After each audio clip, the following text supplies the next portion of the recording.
السلام علیکم، آپ دیکھ رہے ہیں کے نیوز ایچ ڈی میں ہوں حارث علی شاہ گیلانی۔ چلتے ہیں آج کی اہم خبروں کی طرف۔ تازہ ترین خبروں کے ساتھ حاضر خدمتیں لیے چلیں گے ساہیوال۔ حرمت قرآن مارچ صدر چوک ساہیوال۔ خطاب طید محمود بلوچ، امیر جماعت اسلامی، امیدوار صوبائی اسمبلی۔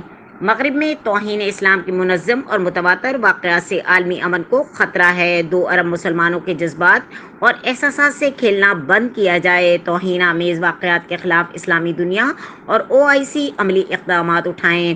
مغرب 58 اسلامی ممالک کی طاقت اور وسائل کو نظر انداز نہیں کر سکتا۔ اقوام متحدہ عالمی فورم پر توہین مذاہب روکنے کے لیے قانون سازی اور امیر جماعت اسلامی سراج الحق کی کوششوں سے عالمی اسلامی تحریک کل مشترکہ طور پر یوم مذمت منائے گی۔ قرآن کریم کی بے حرمتی کے خلاف مظاہروں کا مقصد جنونیوں کو واضح پیغام پہنچانا ہے۔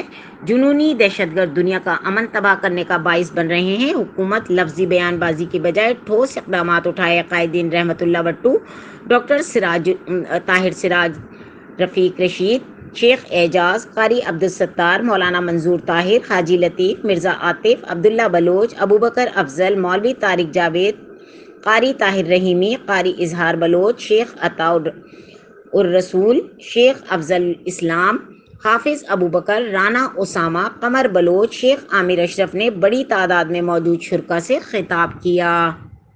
مزید خبروں اور اپڈیٹس کے لیے ہمارے ساتھ رہیے گا، تب تک کے لیے اپنا خیال رکھیے گا۔ اللہ حافظ۔